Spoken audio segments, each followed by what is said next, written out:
Hey guys, welcome back to the Travis and Damian podcast, episode 152. You can listen to us on Spotify, Apple Podcasts, YouTube, and more. Today we are talking about the Sonic 3 movie, XDefiant, Marvel Rivals, Arcane Season 2, and more. But first, we will begin with our recent activities. I guess I'll go first real quick, because I really only have one thing, and then everything else me and Damian kind of share together. First up is that I watched Gladiator II. This is probably one of the most hyped movies of this later half of the year, just because it is a sequel to the 2000 movie, which I didn't even realize of the original Gladiator. I didn't realize it was that old. So I watched it leading up to this film, and that original is like a masterpiece. I can see why a lot of people love that movie and why a lot of people were excited to see this sequel being made.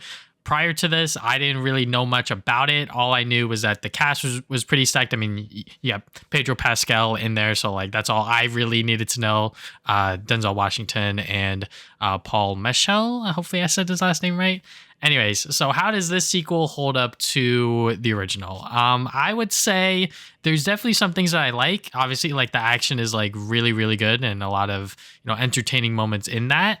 But the plot and the story and everything like that is very, very messy. It feels like they kind of wanted to make a sequel to Gladiator and they kind of didn't really know where they exactly wanted to go with it. I know there were also some behind the scenes things with a certain actress that got cut from the film.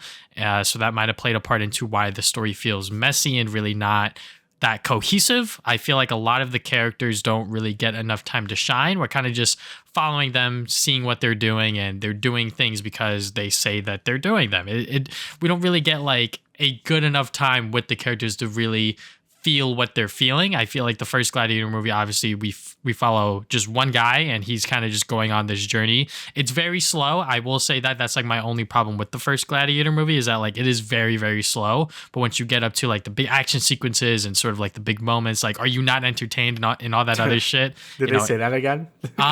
They do not. They do not play into like that fan service that stuff. Nostalgia, which yeah. So right. like that's good. But I think overall Gladiator 2 definitely missed the mark. It is a lot of fun, I will say that, but it is definitely very flawed in ways. So, take that for what you will. I'm not a movie critic. Every single time I talk about movies on here, I feel like I don't know what the fuck I'm talking about, but I know a good movie when I see one, but yeah. Yeah, I heard mixed things about it, so I wasn't like, jumping on my seat to like watch it. I watched the original one, like we watched it in class. Oh, like, really?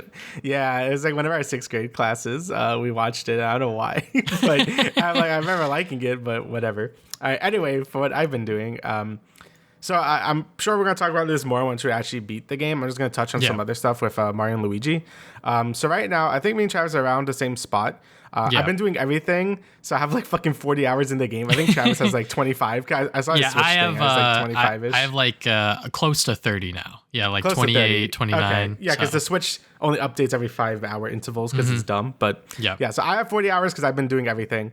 Travis has like 30. So, right away I could say like the game is like very long for what it is. It's the same issue Dream Team has. Again, a lot of this issues Dream Team has kind of applies to this game. Since I have played Dream Team, that game is also pretty long-winded. And I know after this section, like this feels like the end of the game, but I looked up like a walkthrough just to see how much more of the game was left. And there's like quite a bit more, but like we're basically towards like the last third of the game. Yeah. And I am enjoying it. Like I do like the game quite a bit. Like combat wise, I think this is like the best Mario and Luigi game. I've been doing a lot of the optional fights, and it's like hard. It's probably like the hardest Mario and Luigi game I've played. Like the game really makes you use those plugs, and especially for the super bosses that are optional, like that you don't have to fight. Yeah. But I love them. I was on those fights for like 40 fucking minutes. Like some of those fights are hard as shit. So I actually died more to those fights than I did like all my playthroughs through like Persona through Reload and Metaphor. Like the game doesn't mess around, man. And that's been a ton of fun. I really love the combat when it really pushes you to the extreme and like to do everything. Even like the normal enemies were kind of kicking my ass. Like when I was going through like the Bowser section, there's like boos. If you don't like jump and hit the boo, every boo hits you and you fucking die. Like Jesus Christ. So I've been enjoying that a lot. But in terms of everything else, the game is still pretty slow and stuff. The story is starting to do stuff, but it's still nothing. All the twists you can see coming a mile away. It's not really like anything too crazy. But I've been enjoying it. I think the humor got a bit better. I like all the Bowser minion stuff was fun, but there's a lot of things that I could see them just like they didn't have to add this section. Like the sea, the fourth sea, you know, with Bowser stuff, like all the Bowser stuff, that's good. But there's a lot of times where it's just like, okay, go back to this island or go back to this island for like no reason, just to like do one thing. I'm like, we didn't really need to add that. Like the game is very pretty long, and I feel like the later half of the game has like basically no new islands. Like there's like a few new bigger islands, but then that's it. I feel like the first middle bit of the game had like a lot of different islands to explore and stuff, and that was a lot of fun. Now in this one, you're going back to a lot older islands and just doing all that stuff. So it kind of gets a bit like, okay, like I want to see like a new like island at this point. But I've been enjoying the game overall still. You know, I'm it's still, you know, I heard the ending is really good apparently from the people that have been playing it. I've been enjoying the game. Like I've been having a good time with it. But I'm gonna see where it stacks up. Like it's definitely below Bowser's Inside Story and Superstar Saga, like 100%. But I'm trying to see if it's gonna be third place or fourth place, like between Dream Team or this, because I can have like very similar thoughts between this and Dream Team. Where I'm like, yeah, they're good games, but I do think they overstay their welcome just a bit. But I still been having a good time with it, but I can see why people don't. So I have my full thoughts when we actually talk about it when in my, you know, end of the year list or whatever. Yeah. But yeah, what are your updated thoughts on the game? Yes, I have actually been enjoying it a lot more. I am not going to lie. You know, last time I feel like I was very negative and very, you know, just like very skeptical about it. I was like, yeah, you know, like I agree with a lot of the points that the IGN reviewer made, and like that still stands. But I think the later you get in the game, you know, it's like, oh my God, guys, once you hit like 20 to 30 hours, like the game starts to get good. That is like actually this game. Like I was having so much fun going through the Bowser stuff, not just because, you know, seeing Bowser within a Mario and Luigi game is always fun, but just like the way those levels were structured and sort of how you explore them. You know, you got to grab like the different plugs and you got to do like this mini puzzle, and then also doing the battles. The battles are always very, very fun. And now that we have a nice, decent selection of bros moves, it is very, very sort of engaging with the combat, and I'm always just like, all right, like what bros move do I want to do here? I'm always swapping out between the different plugs and all of this other stuff. So, you know, I thought that I was getting close to the end, but obviously Damian looked it up, and you know, we're like at like the last third of it, which I felt like I was in the last third for like the past 5 hours or something like that. But you know, it is what it is. This is exactly why I don't play a lot of RPGs, because I'm just like, when is this shit gonna end? You know, like I'm not exactly someone that plays games like this for hours and hours on end, just because when I record, I see how long an hour takes. So, you know, now that I have like 30 some odd files of like Mario and Luigi, it's like, okay, yeah, like this game is a little bit overstaying its welcome, but I'm sure like once we get to that finish line, it is going to be very satisfying. And yeah, you know, like I could see why a lot of people don't like this game, because yes, the first 10 to 20 hours are very, very slow, and it takes a while for you to get the hammer, the bros attacks, the plugs, all of this other stuff. But once you finally get everything and you start to do like the side missions every now and then, you know, like I'm doing them like sporadically. Like if there's one that pops up that's like a time sensitive one, I'm like, oh, okay, like I might as well just do it, because it's going to give me like extra story, free items, whatever, you know. So I always try to go for those, but there are some that did expire on me, which, you know, is fine. I think that complaining about those missions being time sensitive is not necessarily valid in my opinion, because they make sense in the context of the game and the story. Because it doesn't make sense for like, for example, with like this mission of like Buddy talking to Bowser Jr. or whatever, you know, it doesn't make sense to have that side mission still be available later on, you know. So to like have that be available like right after a certain point within the story makes sense. So yeah, you know, I'm honestly having a lot of fun with it. I just cannot wait to actually finish it so I could actually like make my video on it, because I've been doing this game for like a month now, and I feel like I've either been slacking on it or like the game is actually just that long. Yeah, again, I play a lot of long RPGs, as I, you know, talk about on this channel a lot. But you know, I still think, you know, I am impressed it has kept my attention for this long though.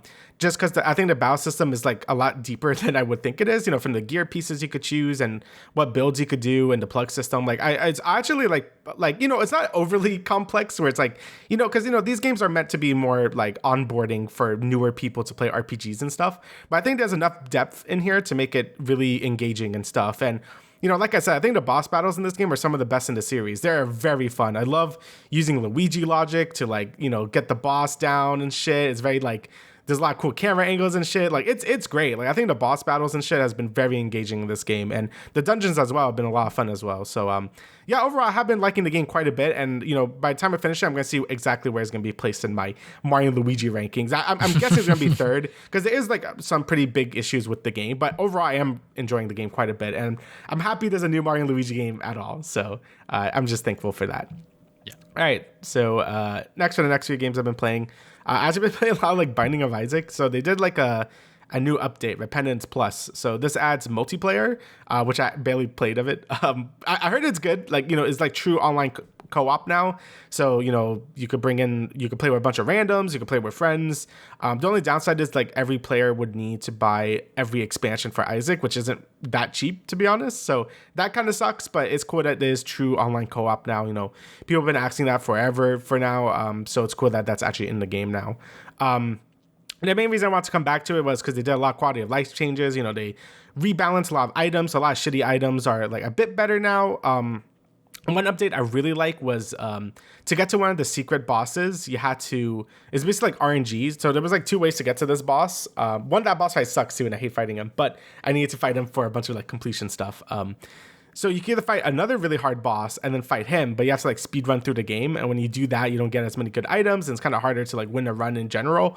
Plus Hush, like the fight before Delirium, which is like the fight I'm referencing, is also fucking hard. So now they changed it where if you just complete the run normally, his portal will spawn and you can just go in there and like fight Delirium, which is really nice because I don't have to speed run through the game anymore. I could get strong because Delirium is really fucking annoying and I hate that boss fight. So yeah, I really, really appreciate that change because that was something. It was around like I played a shit ton of Isaac. I have like 400 hours in Isaac, and I played a bunch of Rebirth. I played a bunch of Afterbirth, but when Afterbirth Plus came out, I kind of just stopped because I thought that expansion was kind of eh. Repentance was really good, but I just didn't play a ton of it. So that's why I just sunk a bunch of time into it because I was in the Isaac mood, and I didn't really touch too much of Repentance when that came out. I got the true ending. I unlocked all the alternate characters because that expansion is fucking ginormous. There's so much content in there.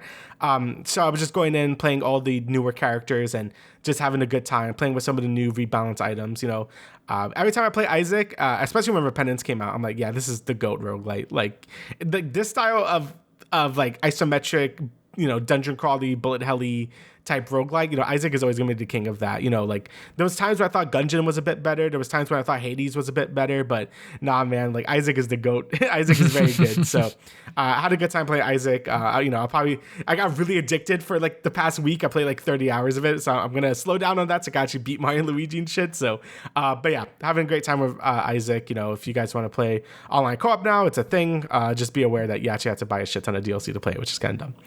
All right, so next is Balatro. So we didn't really get to talk about too much last podcast. Because that's when I was playing kind of a bit, like a lot of it. I kind of slowed down. I do want to pick it back up. But, Balatro was on the Game of the Year list. A lot of people are saying like, oh, why is this card game on Game of the Year list or whatever?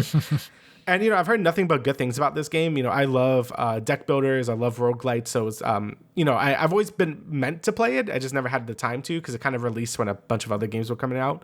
And now that I played it, it's very fun. There's a lot of really cool, it's a very simple game on paper. It's just like, it's poker, but it's a roguelite. So you could get different Joker cards, so it basically acts like passives that could do crazy stuff. So like if you get a flush, you get like maybe times multiplier on your score. If you do, or maybe you need one less card for a flush, or a bunch of other crazy Joker effects. Like they get pretty nutty. And the whole game is about synergizing your Jokers and buffing your regular playing cards so you get really big points and bonuses so you could go on to the next round. And what makes it even more fun is that every boss floor kind of like restricts you in some way. So maybe sometimes it's like, oh, you can't use flushes or you can't use clubs or whatever. So you kind of got to build on the fly and see what you want to do. So there's a lot of really interesting builds you could do for a game that seems very simple on paper, right? And it just makes it for a very addicting roguelite. It has that, my metric for a really good roguelite is if it's like you have that feeling to play one more run, and I think Balatro has that in spades. Like it's just like, okay, I could do one more, and I actually got on my phone as well because it's a perfect. Oh no, phone you're game. Fucking dangerous. You're dangerous. It's perfect for like when I'm on break, I'm like I could play like a round of Balatro or whatever.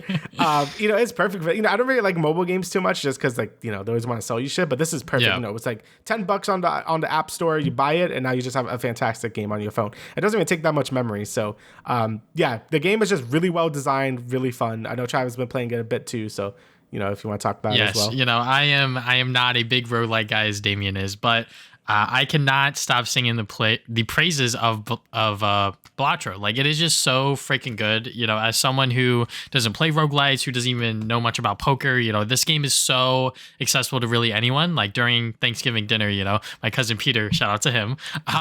He was like, I think I was talking about Balatro to my cousin's boyfriend, and then Peter was like, "What's that? Is that like the game that you were talking about on like one of your TikToks?" I was like, "Yeah, it's pretty much a poker roguelite. You can play it on your phone." And then he was like, "Oh, it's $10." I was like, "Hey man, it's pretty good." He was like, "All right, I'll buy it."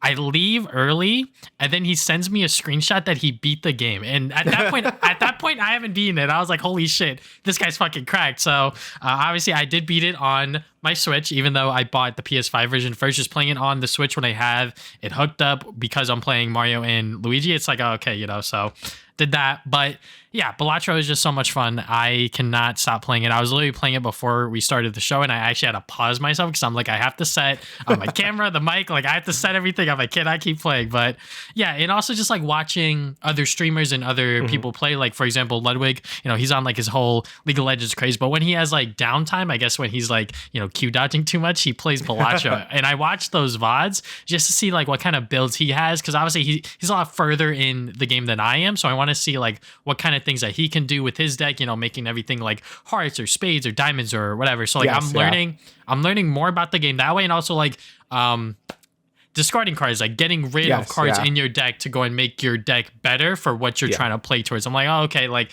I'm just learning more, and it's a lot of fun. And I feel like for $15 for a game like this is probably one of the best bang for your buck indie games you could get right now, because it is just so addicting, so much fun. And like you said, it has that sauce. It has that thing where it's like, I could do one more. Yeah, I could do one more. Even though like you probably shouldn't, you want to do one more run because it is just that much fun. Yeah, and there's like a ton to unlock too, which I love about roguelites. There's a different decks you can unlock, a bunch of new jokers you can unlock. There's new challenge runs you could do as well. There's just a ton of content in this game, and it just makes it so you could like play for like hundreds of hours if you want. I really want to put more time into it. I'm probably gonna do it this week because I've been playing Mario and Luigi, and Isaac took some of my time. But I do want to play more Balatro because it's a very well-designed game, super fun, tons of different things you could do. I'm too stupid to do like I've done a build where I made everything like clubs or diamonds because that's pretty easy to do and it's super satisfying. Yeah. But I know there's some people that make it so they can only get straights or flushes and stuff. No, flushes is easy, but like like straights or whatever. I'm like, I don't know how you could do that because you need to make sure you have an even amount of every number. I'm like, oh, that's too much for me. Making everything one color is way easier. So that was a ton of fun. So just fantastic game. If you're questioning why it's on the Game of the Year list, like try it. The game is cheap. Yes. Play it and you'll see the light. So yeah. Exactly. There's really no reason why you shouldn't try it out and play because it is on your phone. It's only $10. And then on top of that, if you have a PC, console, whatever, it's only $15 on there. So. Alrighty, so the last thing that sort of came out this week was the new Fortnite chapter. So this is chapter 6, I believe, and this has like a sort of like Japan aesthetic and stuff. You could play as Godzilla and you could play as Baymax and shit. But in terms of like actual changes it does seem a bit smaller compared to chapter 4 and 5.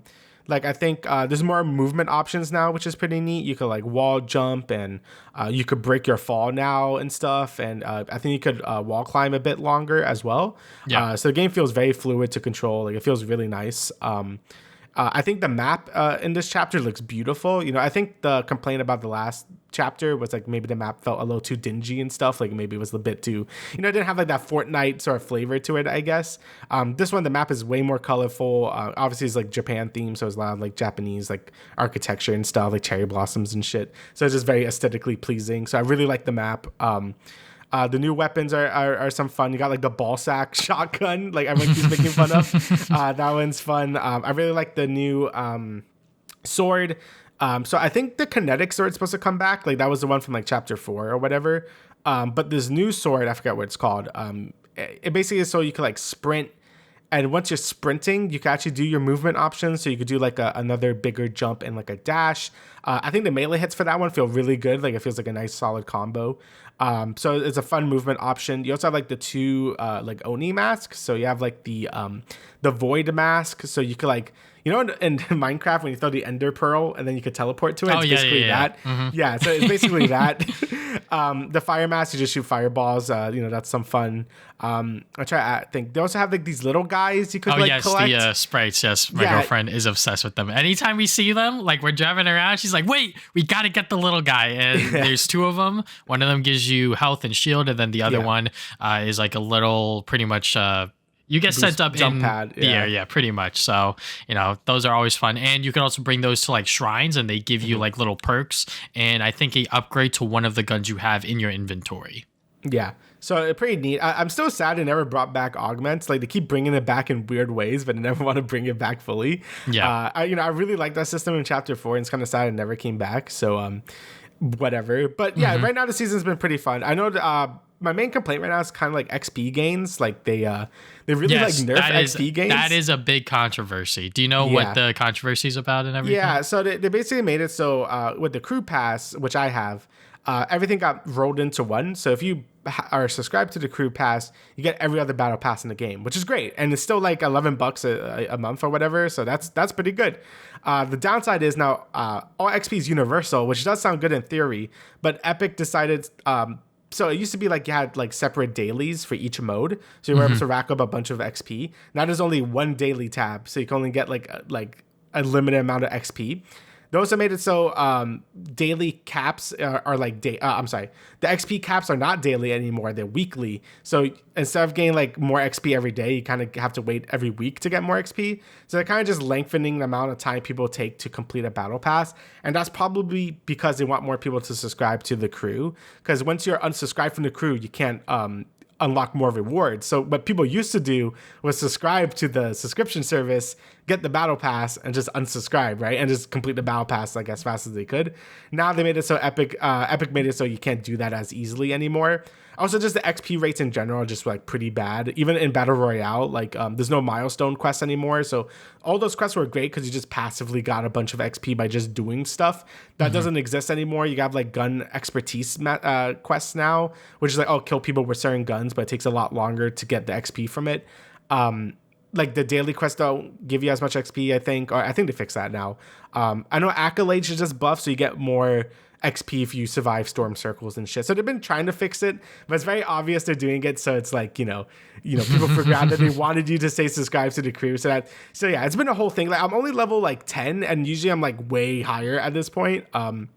Just by doing my stupid custom card thingy. But I only do it for like 10 minutes and you get like 4 levels, right? But yeah, I guess Epic wants to stop that nonsense, but let people play the way they want. Like it doesn't matter. Like a bunch of people are gonna play the game monthly anyway. So like I know they want like their player retention, whatever the fuck, but yeah, the XP thing has been kind of a mess right now, and I hope they just reverse some things back. Like give everything back dailies, bring back milestone quests, and I think people will be happy. So but it's been a bit of a disaster in terms of XP. So yeah. Yeah, I think that was pretty scummy for them to sort of change all that stuff, but not like officially announce it kind of thing. That was a little weird.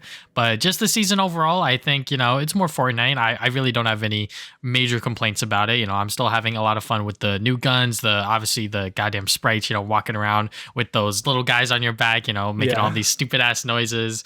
But yeah, I don't really have much else to say other than that it's more Fortnite and I'm having fun with it. I do think it is very funny to have Godzilla in the battle pass. I think that, especially when now you could equip sneakers on like all of the goddamn skins, including Godzilla. I'm like, all right, like it looks so stupid. And yes, I love it. It is so dumb, but like this is Fortnite and that's why I love it. So. All right. Well, I guess we could go on to the news. We don't have a lot, but yeah. All right. So first up, we got Sonic the Hedgehog 3 movie trailer 2. They dropped it, and I think there might be one more trailer. I'm not entirely sure. I'm kind of treating this as the final trailer for myself, but yeah, I mean, we get more of, sort of like the little cameos and whatnot, obviously the Chow Garden stuff. This one's a lot more comedy centric of a trailer, which I think is fair because that's pretty much what this entire movie is going to be. It'll be slapstick comedy with a little bit of action sequences here and there because, this is still a PG kids movie, even though Shadow has a gun in this trailer. It is, I guess, like a laser gun or something like that. They found a way around it to still give Shadow a gun because obviously people who love Sonic the Hedgehog and know the lore and everything like that, they know about Shadow's past. So yeah, honestly, I have no idea how this movie is going to be structured because we see Eggman and Ivo team up very, very early along with Shadow. So yeah, I'm still very much excited for this film. I already have my fan access tickets for it for Thursday at 3 p.m. To avoid any spoilers, even though, I've already seen certain things with like toy leaks and whatnot. But yeah, very, very excited for this film, even though, it's probably going to be more of the same just with Shadow the Hedgehog. Yeah, I always had, like when people get like very excited for these, I really like the first 2 Sonic movies, Sonic 1 and 2, great times. But, I still remember they're still doof-centric, like kids movies, right? Like, they're not going to go too crazy with it. And they don't want to alienate, I guess, like the parents watching either, which is why they have a lot of like the, live action people doing their stuff, like the wedding scene from 2. I know all the Sonic fans are like, that's kind of dumb or whatever. But a lot of parents were like, oh, that's really great. Like, I think my parents watched it like separately. Like, they watched it like on Paramount Plus and like they really love that part. So it's just like, that's made for like, like the parents or whatever. So it's like, I get it. So, don't expect anything like too crazy. I'm mostly just afraid of like tonal whiplash kind of because, like they're going to show Maria dying. Like that's just like Shadow's thing. And, they're not shying away from it in the trailers either. So I do wonder how they're going to fit all this stuff tonally into the thing. Because, Shadow is like a darker character and he has like darker past and stuff. So I do wonder how they're going to deal with that stuff, right? Like, I don't know if the comedy is going to be more like front loaded or back loaded. I don't really know how it's going to turn out, but it's going to be interesting to see how they go with it. But the tone of this trailer is very much in line with the other Sonic movies. So anyone that's like Sonic saying konnichiwa, that's just like that sounds about standard for the Sonic movie Sonic dialogue, right? Like it's whatever, right? So but I do always appreciate how much love they put into these movies and how many Easter eggs and references. Like you could tell the people that made this are like big Sonic fans and stuff. Obviously Shadow having a gun and motorcycle, that's great. The Chow Garden stuff, there's a lot of awesome stuff. I mean, we see the Ark and stuff too. Like I'm surprised they just showed the Ark right there, like blowing up the moon and shit. So it looks like it's gonna be pretty faithful to SA2. Like I don't think we're gonna see like BioLizard or anything. Like I don't know if they're gonna bring up Black Doom if they want to do that, if they want to go into more Shadow lore for his series at some point. But overall, I thought it was a pretty good trailer. I still love Jim Carrey and, him as playing as Eggman and Jared Robotnik. Like, I think that's a fun thing to having. It's going to be fucking weird. But, overall, I think it's going to be a good movie. Just, I think people should set the expectations that, it's not going to be this dark, gritty thing that, like, people really want these movies to be for some reason. Like, they still are, family movies. So just, expect that when going in.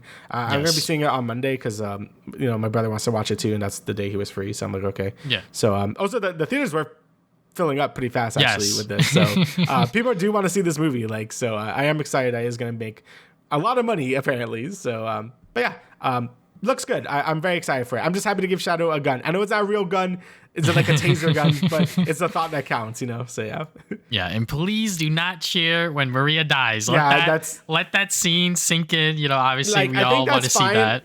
It's fine in the Sonic Symphony because there are a bunch of other Sonic nerds. Like, that's what everyone was doing it. But in the movie theater, you're going to scare little Timmy that doesn't know what's going on. So please don't do that. That'll be weird. Please do not do that. But yeah, I am very, very excited, especially to see how Keanu Reeves portrays Shadow because he seems very invested within this role. So yeah, very much excited. Alrighty, so now we got some news about the sort of like the PlayStation 30th anniversary stuff. They're bringing in a bunch of new classics, or I guess old ones. They're bringing in Sly 2, Sly 3, and Jak and Daxter 1, and they're coming in December 10th. So pretty interesting. Interesting because Sly 2 and 3 are probably going to use the same emulation as Sly 1 did that came out earlier this year. But Jak and Daxter already has a PS4 version, so I'm wondering if it's going to still be that widescreen version, just with the added like the rewind support and maybe a new trophy list.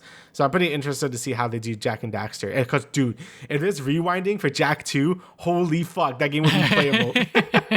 Like, I love Jak 2, but fucking Christ, dude. And I've been in a big mood to play like Jak 2 and 3 again. So it'd be cool if they like updated it to have rewind. Because again, Jak 2 is some bullshit. So it'd be awesome to have that.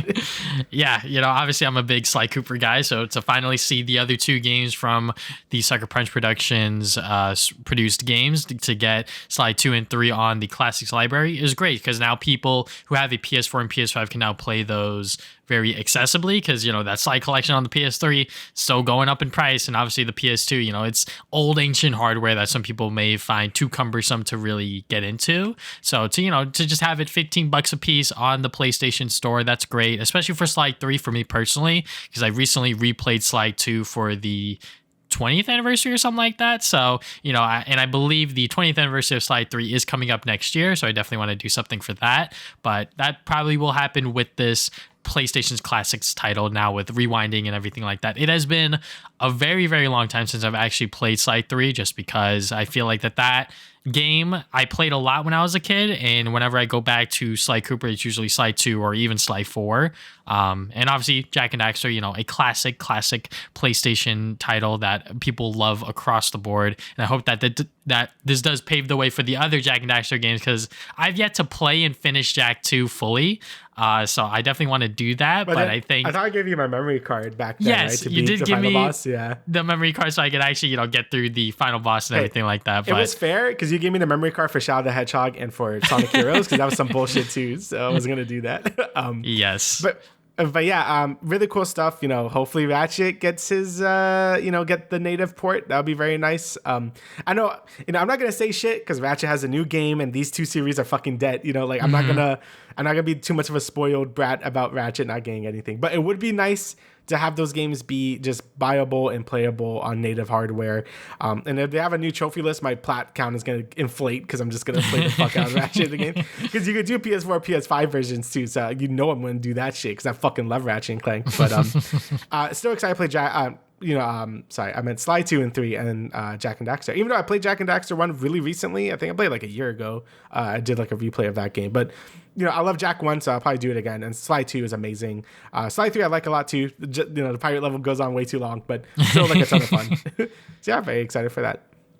And the last bit of news we got here is XDefiant, Ubisoft's first-person shooter free-to-play game, is shutting down. They are no longer developing the game. New players cannot access it starting a few days ago, December 3rd, but the servers will remain active and fully playable until June 3rd, 2025. So yeah, we've never talked about XDefiant on this podcast, so just to give some people some background on it, because I honestly didn't really know much about it until I wrote for it for Fandom Wire, I think, once or twice. But pretty much this is, like I said, Ubisoft's free-to-play first-person shooter. This was called the Call of Duty Killer. It launched earlier this year in May, and it was formally announced in 2021, and the game only lasted, now it's from May to now, only a little bit over 6 months, and it'll be online for a little over a year. But now that new players can't even access it now, I think is a little dumb. I think they should have allowed new players to come into it up until the end of this year. And then, if they wanted to cut it off right then and there. Because, now it's for someone like me who's like, yeah, I've never played XDefiant, but I know that a lot of the problems that stemmed from it was that like it was a little too generic in terms of being like a Call of Duty killer. Because I don't think it had modes like Team Deathmatch or anything like that when it launched. It might have it now. I'm not entirely sure, but yeah, I don't really know much as to why this game has ceased development. I'm just assuming that Ubisoft saw this as a thing that they could no longer salvage, because, when you launch a game like this and it's already free to play, it's like, all right, how can we get new players in? It's very hard. And we always talk about the sort of live service ecosystem that we're in right now, where anytime a new game comes out that's like multiplayer and, has like a lot of hype behind it, it's kind of hard to keep people into it. Marvel Rivals is something that we will talk about soon, but I think that will be a little bit different just because of that game and sort of where it's coming from and that genre and everything like that. But when you're talking about like shooter games in general, whether it's third person, first person, whatever, there's a lot of those. Mm-hmm. Yeah, it's kind of hard with this live service stuff because, so many games come and go like all the time. And we've been seeing a lot of them go recently. Concord is a really famous one this year that fucking just sunk the ship. But, XDefiant did have some of its fans. I think a lot of Call of Duty creators were like very into it when it first came out. Mm-hmm. I just don't think Ubisoft was able to really maintain it well enough. And also, I think a lot of people champion the no skill based matchmaking type deal. But, in reality, like, people do want it. It's the same thing. I'm going to talk about Marvel Rivals. Same thing with, like, Roll Queue, where I'm like, people always say they don't want it until you actually play the fucking game and you're begging for a healer. So, like, people want these things, but then, like, you play the game, it's just like, oh, I'm getting curb stomped by, like, some asshole who has, like, 5 billion hours in this game. Like, I wish there was some, like, skill-based matchmaking. So, I know that was a big thing of this game as well. Also, Ubisoft has just kind of been in the shitter this year. They've been losing so much money. All their games haven't been selling well. Like, the Avatar game didn't sell really well. Unfortunately, Prince of Persia didn't sell very well. Star Wars Outlaws was a whole thing, right? So, Ubisoft has been really in the shit lately, and I feel like them seeing XDefiant not really pull in any players, they just decide to pull the plug just entirely.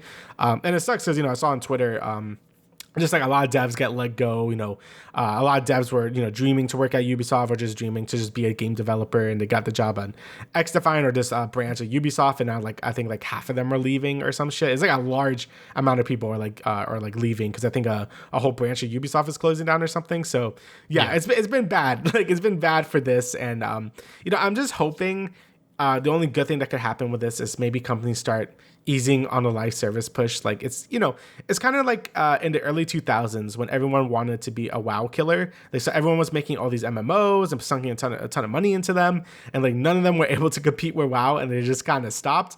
I'm kind of hoping we get to that same point, but it's gonna be a bit harder because live service isn't just one genre. It could be any genre, right? Like MMOs are always going to be an MMO, but with, a live service game, it could be anything. So some developer could be making a cool game, and then the publisher like, oh, how about you make that into a fucking live service game, right? So yeah. I don't know. It might be an endless cycle of things closing down. Like Foam Stars just fucking closed down, if you remember that fucking game.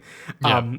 So yeah, it's been a whole thing. And XDefiant is kind of like the newest casualty in this live service push. But again, still sucks for people that want to play a good Call of Duty alternative, and it sucks for all the people that lost their jobs because of this closure. Also double sucks because I heard the new Call of Duty is pretty good this year. So that doesn't really help them as much either. So yeah. Yeah, it's super hard to compete with one of the biggest and longest running first person shooters, and when it's now on Game Pass, and on top of that, people are still buying it in the millions, it's like, okay, yeah, XDefiant might have been the Call of Duty killer when it launched, but now that we're at the point where a new Call of Duty came out and it's actually pretty good and people are loving it, it's like, okay, well, how are we even going to be able to compete with that now? So, I guess we'll just move on from there. Talk about another multiplayer game that literally launched just last night, Marvel Rivals. It launched with over 400K players on Steam alone, so we don't know the numbers across Xbox, PlayStation, all that other stuff, but yeah, this is probably one of the biggest launches for a hero shooter in a long time. And I will let Damian sort of talk about it more because he obviously played it during the beta, and obviously now that it is fully released, and he played it with me, my girlfriend, and Louis. Now that he played it with a party, I'm sure he has a better idea of how he feels about the game and sort of where it stands in terms of being an Overwatch killer, if you will. Yeah, so I mean, first off, I'm very impressed with the launch of this game. I was fully expecting to not even play it last night because I'm like, there's no way we won't even get in. It's going to be a giant queue, it's going to be a bunch of stuff. But no, the game worked perfectly. It was probably over 2 million players playing this game across all platforms, and the game worked flawlessly. I was shocked when there was no queue times to get in, not too much lag or anything. I was floored by how well this launched, which is crazy. So big kudos to NetEase for that, because that's crazy to me, because I've been around for a bit, and I've been around a lot of online game launches, and man, I've seen some fucking disasters. So I'm very glad this game was able to launch very smoothly. We played 4 hours of the game last night, and we had no issues. So I think Louis crashed once, but I think that was about it. Yeah. So in terms of like the other things about the game, before I actually talk about the game, I do want to talk about like the monetization and stuff being like, I'm shocked that it's pretty good. Every hero is unlocked from the start, which not even Overwatch really does. I think Overwatch does it now, but like at launch, you have to like buy the battle pass and you have to play like to like level 40 to get that character. I know they changed it now. I think if you just buy the battle pass, you get it. I think I don't even know how Overwatch 2 works anymore, but you basically had to buy a hero in Overwatch 2. And a lot of other games work like this. Like League of Legends or like fucking multiverses. Like you have to like buy the character, and it's like a whole thing. So I was really expecting them to do this, but no, you could just play any character anytime you want, and it's like 30 of them at launch, which is insane. Yes. Also, like skin prices are about normal. Like, we could say if it's $20 too much for a skin, that's like a whole different argument, but it's competitive with all the other live service games coming out. Like Fortnite characters are like $20 too. So, it's just kind of matching that, price matching those games. So, pretty fair prices for those skins as well. And they look good as well. The battle pass is only like $5, which is like insane. And you get to keep it the whole time too. Like that's crazy. So you aren't restricted to how long the season is. You could complete that battle pass for as long as you want. So like if they're on like season 3, you could still complete that first battle pass, which is crazy. Yeah, I think you still have to buy it in the time frame, but you could take as long as you want to complete it, which is cool. I know some people are having issues with how the actual progression works. Like, it's very challenge based. You don't get anything for actually just playing the game or whatever. So hopefully they can fix that. But in terms of like just monetization in general, I think it's shockingly generous, which is crazy. Yes. So again, another big kudos to NetEase, because NetEase is also like pretty sussy with their monetization in other games. So I'm very happy to see them like kind of take the greed out of this game. So I'm very impressed with that as well. So now I can actually talk about the game. So in terms of like the actual game, I think it's still a lot of fun. Again, I still think if you're playing this game competitively, don't like the game is kind of like, the game is just a mess, right? Like the things just kill you sometimes. Like I know it's like a new game and stuff, but it's a 6v6, so there's like more abilities on the field. Some characters just feel like they just kill you. Like Iron Fist just punches you and you're dead. So the first time we encountered Iron Fist last night, I was like, wait, what the fuck? He's in the game, and then this guy just like wombo comboing us, like literally right in front of us past their tank. We can't kill him because he presses like shift or something like that, and he gets like a shield. I'm like, all right, like I don't know what the fuck's going on, but like this guy is like insane on him. Yeah, so even if I play, like, I was playing a lot of Iron Man as my DPS pick, and even then, he could, like, jump up to you and just fucking whack me, so that seems a little crazy. Some characters feel a bit underpowered as well, like, Thor is really weird with how his design works. Is like, he has a big tank ability you can activate, but you need 3 hammer charges to activate it. But to get into the fight, you need to use a hammer charge to like get in there. So you can't use the thing. So it feels kind of weird. Some other characters also feel like overly complex for like what they do as well. But I think for the most part, a lot of characters feel like how you would expect. Like playing Spider-Man, like you feel like Spider-Man, Yes. Like you swing around. He plays more like an assassin type character. Like Venom is very tanky. He's a tank. But also play through, they do some cool changes. Like Rocket, you were expecting to be a DPS, but he's a healer instead, which is pretty neat. So like it gets more people to play those roles, in theory, because it's just like, oh, if you like Rocket Raccoon, you'll be a healer. So there you go.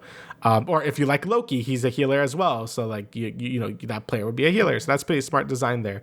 The problem comes in with just so like role queue and stuff. That's what I was talking about earlier. Yes. Obviously the game is open queue and is only open queue at the moment. So people just obviously insta-lock DPS characters. One, because they're like the majority of the characters. And 2, people like to kill shit, right? That's just what people like to do. And, you're always going to be stuck with either, if you want to be a good team player, you would pick a tank or a healer. And it gets kind of boring after a while to just keep playing tank or healer, right? So, I've always been an advocate for role queue. It's one of the best things Overwatch has done. I really don't know why people hate it so much, mostly when they complain in games like, where's the heals? When it's like, I play healer then, because I played healer for the last like 9 games or whatever. So, I don't know why they can't be 2 separate queues. Like open queue, role queue. There you go. Easy. But anyway, and in terms of like the maps too, I feel like there's not like that many maps either. I think we played 4 hours and I've only seen like 5 maps or something. There's like the Tokyo one, the Hydra base, the Wakanda map, the Thor map, and I think that's Spider Island. Oh yeah, and I think like Spider Islands or whatever. And I think that's it. So yeah, there's like 5 maps or something, which doesn't feel like a lot. Like there's variants to them. Like some of them are payload, some of them are capture points. But yeah, there's not too many maps, but they are pretty well designed for the most part. Some of them are kind of confusing where the fuck I'm going, because a lot of the maps like shift around a lot. You could destroy the terrain and stuff, which is pretty neat, by the way. You know, in beta, I didn't think it would be as big of a deal, but there's a lot of times like a character would be running up a staircase and you can just fucking destroy the staircase and they fucking fall. So that's pretty neat. So I do like the destructible maps, but I do feel like we needed more maps at launch, because I do feel like I'm seeing like the same 5 maps every time, which is a little lame. Also, like the game modes aren't that creative either. Like it's very like Overwatch, very payload, you know, capture points. You've seen these game modes like a lot. Either, you know, for me it goes back to TF2 and then Overwatch and now this. It's like all the same game mode. So there's nothing that original there. And then I guess back to balance. Yeah, like again, this game is just not balanced at all. Like Jeff the Shark can eat like 50 people and just kill you all. And you can't mash out of it. You cannot mash out of it. You actually the only counterplay is to kill him, but if he eats your whole team, then you're fucked. And the radius is gigantic. Yes. Like it's huge. He should only do it like a small radius around him. So yeah, the game has a big balancing problem. Like this game is not competitively viable at all, I don't think. And I feel like that's for the benefit. Like you're supposed to just have a good time. It's kind of how I feel when I'm playing Fortnite. Like yeah, you could sweat in Fortnite, but sometimes you're just gonna die to some random bullshit. It's just like, okay, well that's the game, right? And that's kind of how I'm feeling about Marvel Rivals at the moment. I guess it's kind of harder to separate it from a battle royale, just because, you know, it has that competitive like structure to it. Like, you know, it's like 2 teams, 6v6. You know, like you want it to be more competitive than it is, but you know, it's not, right? So But yeah, overall, I think the game is a ton of fun. I don't know if it's going to have as much longevity as some people would want it to be, but we'll see. Because, you know, the reason why things like Overwatch and some other games are so, you know, played for so long is because they do have the competitive edge to them. So people want to get better at them. But we'll see. We'll see how this game does in the future. Right now, I think it's a good alternative to Overwatch. You know, it doesn't feel as tight as Overwatch. It doesn't feel as fluid as Overwatch, but it does have a lot of good things going for it. You know, I don't think it's going to kill Overwatch at all. I think that's kind of like a weird thing to say. Like Overwatch is always going to be the biggest hero shooter on the market. But I think it is a good, like, actual competitor to Overwatch. Like, I don't think we've ever really had one that was as popular as Marvel Rivals. So, yeah, it's a good time. I'll probably be playing it a bit more and see how the future of the game is looking. So, yeah. Yeah, you know, as someone who is always in the shackles of Overwatch 2 because my girlfriend wants to keep playing it for whatever reason. Now that we have Marvel Rivals, now I don't have to do that. So yeah, obviously the game is super fresh. It's super new. So it's very exciting to jump into it and actually play it and figure out like what heroes you like and all this other stuff. So yeah, you know, the fact that the monetization stuff is like crazy, you know, the fact that I think NetEase knows that they're working with a Marvel property, so they're gonna be able to make their money in many different ways through many different skins of like just tying it back to like the MCU, because like they got various skins from that, you know, so you know they don't have to be greedy in terms of charging like $10 for a battle pass. This first one is $5, and they don't have to make sure that, hey, you know, like you can complete this battle pass for however long it takes you and you can get all of those rewards for whatever they are. But you know, just going back to the game itself, you know, no role queue. I think that is always going to be annoying, obviously, because it is the 4 of us queuing. We will fill in whatever is needed, and then we will talk about like whatever we need to change up or whatever the case is. But you know, I think role queue is always like healthy, because like it pretty much restricts each player to play a certain character in a certain type of role, just because, you know, even though it is funny to walk around as like maybe like 6 tanks or some shit like that, it is probably more optimal to, you know, do like, you know, a couple healers, couple DPS on top of it or whatever. I do like that the fact that, you know, this is like superheroes and Marvel characters that we are talking about, that there's like different synergies that you could do. Yeah. So, you know, like certain characters will get like a extra ability or like something else that wasn't available to them before, unless this specific character is on their team. And the game highlights that for you when you are picking the characters. And you could also request people to be like, hey, you know, like I'm playing Groot, can someone play Rocket or fucking Jeff the Land Shark or whatever. So, you know, it is definitely a lot of fun. You know, I'm very impressed by the fact that it launched last night and people were actually able to get in and play it and actually have a good time with it. Obviously skill-based matchmaking I think is needed, because we ran into some people that were playing nonstop from like the beta or whatever, and we were just getting fucking watched by people that were like 23-0. I'm like, all right, dude, like chill, you know, like rank mode isn't out yet. You know, I get it, you know, you haven't fun, but we are not. So Yeah, like you were saying with the team up abilities, that's a really cool mechanic as well, because it encourages you to, like, in theory, it encourages players to like switch to characters that would synergize well with each other. Like, you would play Scarlet Witch and I would play Magneto, and I get like a cool sword ability that does like a shit ton of damage. So that's really nice to have as well. So I think that's pretty neat. I don't know how rigid that's going to be in like a more competitive setting, if you will. Like, I don't know if people are really going to gun for those, if that's really that important. But it's nice to see. And I do like, I think open queue is cool just for the fact that it doesn't have to be a rigid 2-2-2 structure. Like it could be like one tank and maybe like more DPS or more healers if you need it. Like I do like that's a bit more flexible, but I do think the game in general should have a rule. It's like you need a tank, you need a DPS, and you need at least one healer. Like I think that would be nice. I know people will still be mad about that, but I think that would be pretty neat if that was in there.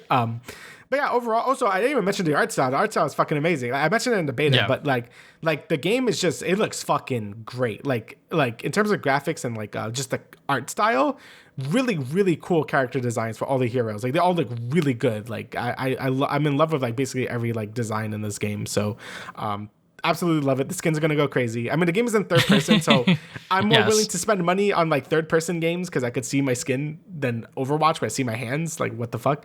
So definitely like they're gonna make bank with the skins in this game. But yeah, overall pretty fun. We're gonna see how the game does in like a month or in 2 months, because that's kind of when the real test of how sticky a game is for a live service game, right?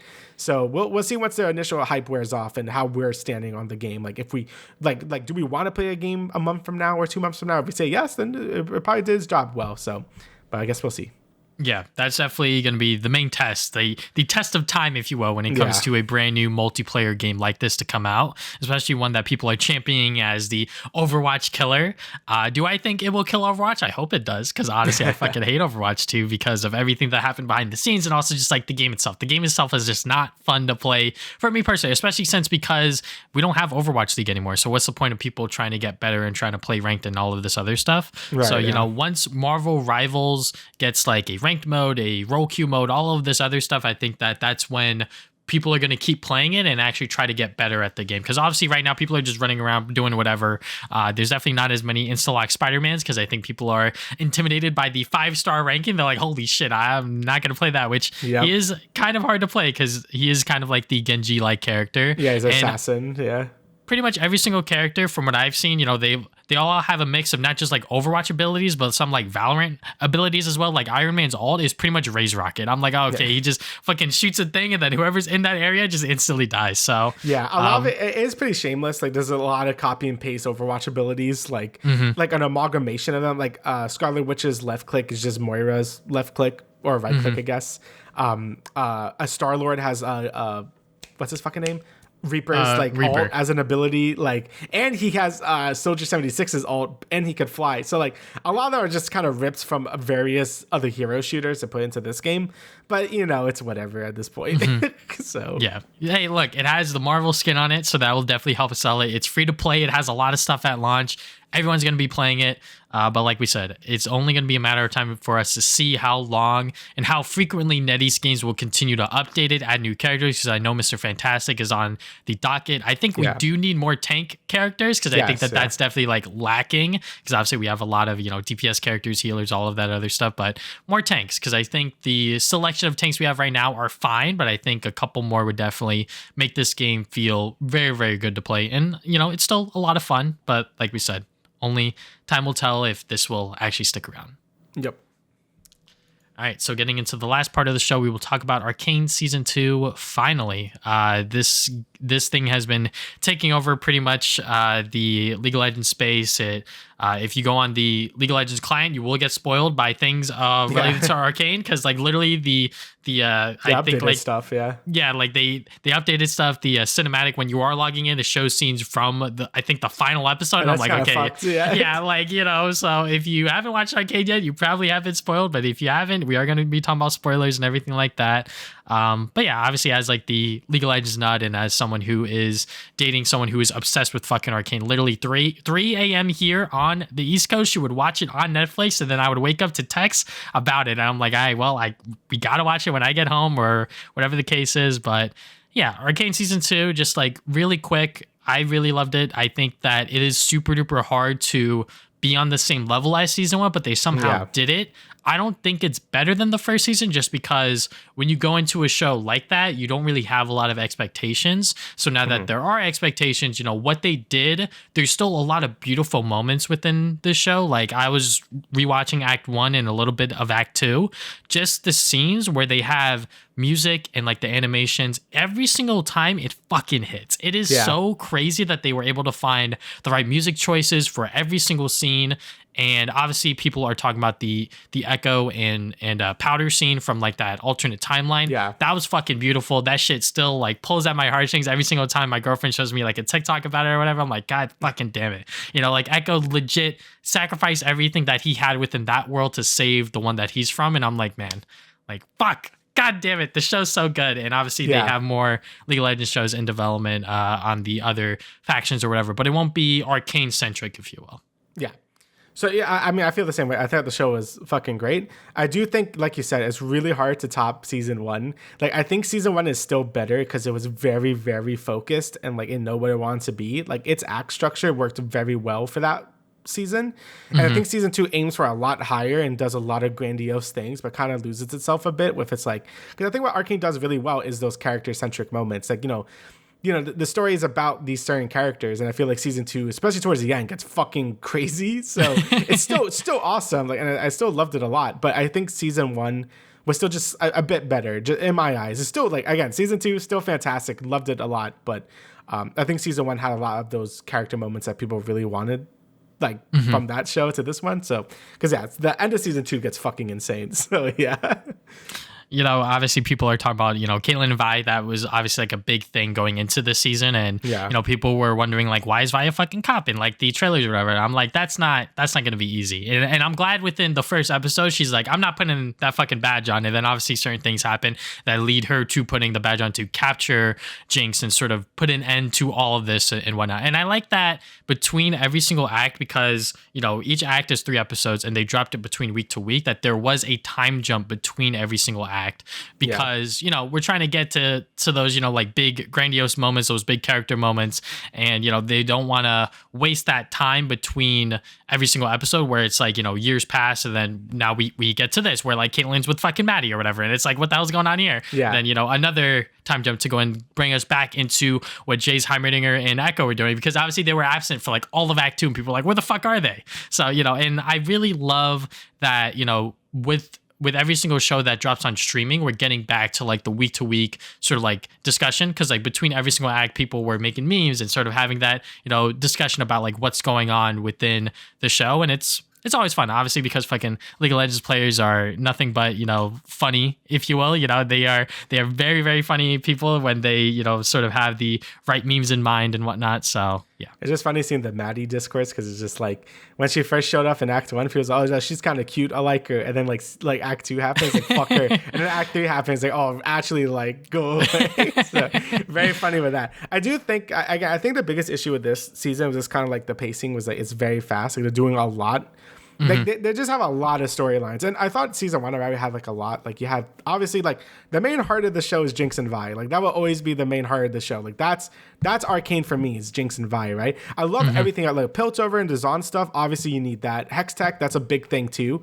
But I feel like this season we go like, I feel like the Noxian, because all right, in season 1, I thought we were gonna have more than 2 seasons to begin with, so I was totally okay with the Noxian stuff, because I'm like, okay, like they could expand that later, and they are.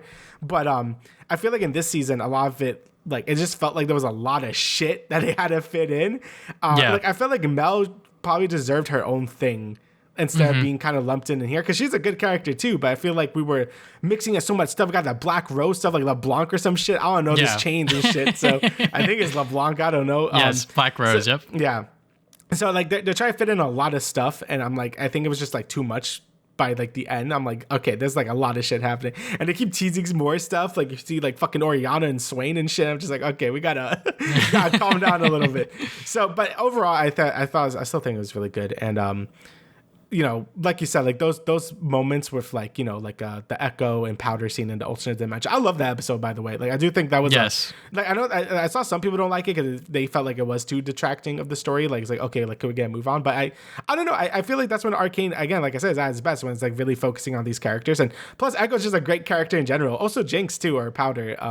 You know, I think of all the characters in this show, I think Jinx is like has to be one of my favorite characters in like this show because her character arc from season 1 to this season is just like insane. Even from act to act, like seeing her basically lose all her humanity in season 1 to basically regain some of it and then get stripped away again and shit. Like it was just really good. Like Jinx, also her voice actress is really good too. The lady from Fallout, like she did a really, really good job with her voice acting too. Just really good, man. Yes, Ella Purnell. She is amazing. I didn't realize that she was Jinx until we watched Fallout, and then I was like, oh wait, like that is fucking Jinx. So obviously that brought more hype into this season, and obviously she still does a phenomenal performance. But yeah, you know, just everything about this season, I just really loved what they did with every single character. You know, bringing back Vander, I think that was like a very obvious thing with like him being Warwick. I was like, he's fucking Warwick. Like let's be for real, you know. And obviously with I guess like by the end of the show, only like Swain, or not Swain, fucking Singe gets like the good ending, if you will, where he's like, yeah, you know, Oriana's good. And I'm like, what the fuck's going on? Like everyone lost something, you know, and it is so crazy to see it go from that to that. And you know, when like Jace came back for the end of episode 6, when he fucking just killed Salo, bro, I was watching and I was like, he's just gonna bonk him. On him. Yeah, I'm like, he's just gonna bonk him. And then he did it. I literally sat here with like my mouth open. I was like, what the fuck just happened? Because the cut was very funny. Just gone. I had no idea that was going to happen. But the fact that he did that was like obviously very confusing and also very much not like Jace. So then when we get to that episode where he's fucking trying to survive in like this post-apocalyptic future where he sees what happens if we let Hextech get to where it went, it was like crazy. And obviously with like the whole Jason Victor, you know, like bromance going on there, you know, I love that too. You know, the show's very gay, guys. The show is gay as fuck, and I love it. I love that, you know, we are just having these characters that really truly care about each other and just want to see the best outcome for one another. Because, you know, like Caitlyn within Act 2, she is teaming up with Ambessa. She's being manipulated by Ambessa. We see Ambessa turning the fucking strings and everything like that. She's pretty much manipulating everything behind the scenes to get her way.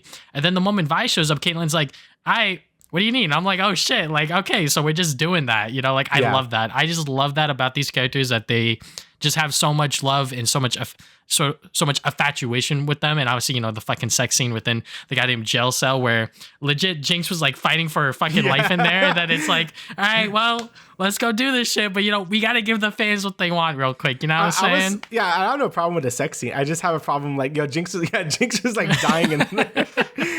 Also, like, she just left. And then like, it's like, okay, let's do it, bro. So I'm like, all right. You know, it's still good though. Like, you know, like Caitlyn, Vi, you know, that's fine.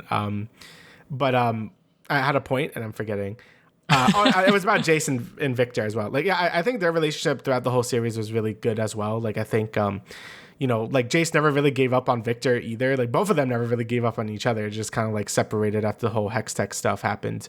And, you know, Jace was like, you know, doing stuff in season 1 and Victor was kind of just basically alone the whole time too. So and then he became Jesus. He became Jesus. Yeah. I do like that take on the Machine Herald, like, twist, because, you know, in OG League lore he was basically like Doctor Doom or some shit, like, you know, that's kind of what he was. And I was really hyped to see like how they're going to make Arcane Victor into League Victor. Like, I was very curious how they were going to do that throughout all season 1.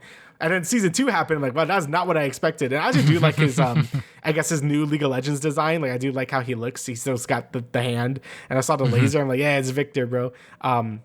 And, you know, just the final scene with them in, like, fucking space or whatever. And it was revealed that Victor was the guy who gave him the rune or whatever when he was a kid and shit. You know, it gets really fucking crazy because I guess Hextech also controls time because that's how Echo was able to make his Z drive to begin with or something. So it gets fucking weird with Hextech. So I don't even know what's going on by the end. But it was a really cool thing. And them, like, hugging it out at the end was really nice to see. I don't know if they're dead or if they're, like, in the Arcane. I don't really know what happened to them. But it's interesting to see what their story is going to be, if they're dead or not. Because those two were very good characters, along with Jinx and Vi. I think Jason Victor was also like a big part of the story because Hextech was such a big thing. I mean, it's called Arcane for a reason, right? And that's the Arcane right there, right? So, and yeah, and they also, the whole final sequences and stuff with the battles and stuff was also, of course, hype as shit. The whole Echo part was amazing. Like anything Echo has like a fight scene, bro.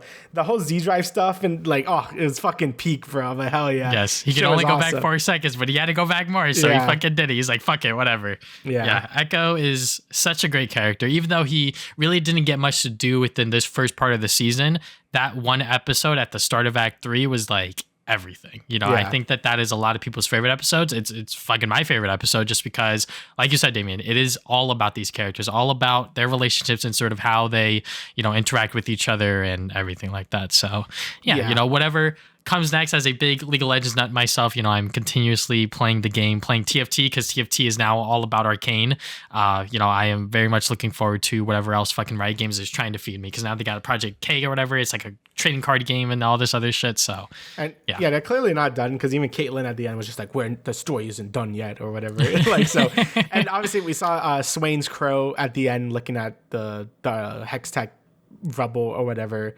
And then you saw Oriana at the end too. So they're clearly going to do more stuff with Noxian and stuff. And it'd be cool to kind of move away from Piltover and Zon because they've already had this. I do have an issue where I do think they kind of, I guess, same problem I have with the Noxian stuff being so involved in this story is I feel like Piltover and Zon, they never they came together to fight Hextech and the Noxian armies and stuff. But I feel like a better resolution would have been like them kind of really talking about it and like how they can make the Undercity better and how Piltover kind of being assholes, right? So like I feel like that stuff would have been really nice to see. But I'm sure they're gonna deal more with the Noxian lore like in the next season because that's definitely gonna be the next season. Like Mel's 100% gonna be the main character in the next season, I think, because she got all the cool powers now. So and she's a new support, so that's kind of neat. So yes, she's probably gonna be a new support character, and I will be playing her. But yeah, Arcane Season 2, very, very good, if you didn't know already. But yeah, is there anything else you'd like to add, Damian? No, that's it. Arcane's very good. All right, so thank you guys for listening to the Travis and Damian podcast, episode 152. You can check us out 2 weeks from now with the final episode of 2024. Yes, later.